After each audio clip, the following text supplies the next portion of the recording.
Toronto teens face tough job market at CNE job fair. Navigating the job market can be incredibly daunting, especially for young people trying to find their first real opportunity. Imagine a sea of eager faces, all hoping for a chance to step into the workforce. This is precisely what happened at the recent CNE job fair in Toronto, where over 50,000 hopeful applicants gathered to secure employment opportunities. But here's where it gets controversial. Did anyone expect such an overwhelming turnout? The event, held at the Enner Care Centre in Exhibition Place, shattered previous records with nearly 54,000 participants applying online beforehand, a first in the fair's history.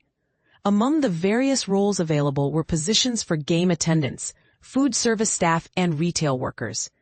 These opportunities are crucial for teenagers and young adults who are often hit hardest by high unemployment rates. According to Statistics Canada, as of June, the youth national unemployment rate stood at over 14%, making the competition fierce. One of the many success stories from the fair was Dara, a 16-year-old who finally landed a job in the games department after a long and arduous search. Her journey began when she was just 14, and she expressed her relief and joy at finally finding a position that wasn't just a one-day gig. "The search has been hard," she shared, "but I feel really special, like I showed my true self." Kayla, another 16-year-old participant, echoed similar sentiments. She described the experience as both scary and overwhelming due to the sheer number of people present. Despite her initial apprehension, Kayla was taken aback by the level of competition and admits she hadn't anticipated such a high turnout. "I just wanted to gain some interview experience," she explained, adding that she hoped the fair would provide her with valuable insights into the job application process. The determination of these young job seekers is evident in the stories of Moiz, an 18-year-old who arrived early in the morning to secure a spot in line. Moiz, who has been actively searching for work throughout the summer, has faced numerous rejections. He plans to start university in the fall and is hopeful that landing a job at the CNE will give him the confidence boost he needs before focusing on his studies. "Sometimes they don't even look at our resumes," he mentioned, highlighting the challenges he's encountered during his job search. His unwavering belief in his abilities is inspiring and underscores the importance of perseverance in the face of adversity. The CNE returns to Toronto from August 15 to September 1st, offering a beacon of hope for thousands of young people like Dara, Kayla, Moiz, and Ethan. As we reflect on the success stories emerging from this year's job fair, it's clear that events like these play a vital role in helping young individuals transition into the workforce. However, the overwhelming competition raises questions about the broader job market. How can we ensure that opportunities are accessible to all, regardless of their background or experience?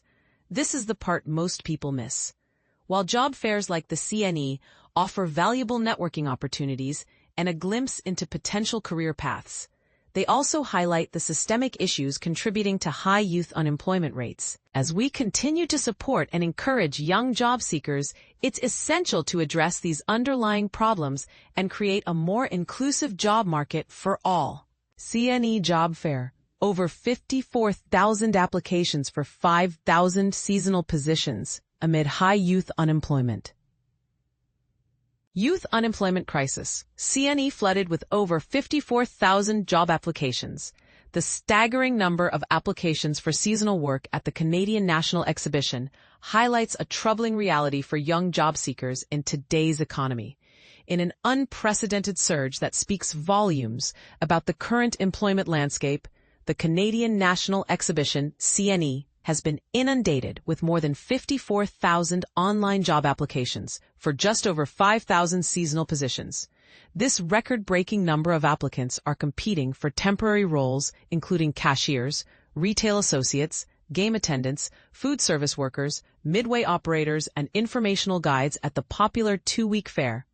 This overwhelming response represents the highest application volume in CNE history, painting a concerning picture of the challenging job market facing young Canadians today. The organization itself acknowledges this flood of applications directly reflects the elevated youth unemployment rates currently plaguing Ontario. But here's where it gets interesting. While youth unemployment is certainly higher than last year, one expert notes it hasn't yet reached the crisis levels seen during either the COVID-19 pandemic or the 2008 economic recession. Still, the current situation remains deeply troubling for young job seekers. Viet Vu, who manages economic research at Toronto Metropolitan University's DAYS think tank, explains that youth unemployment has risen primarily due to a cooling job market over recent months.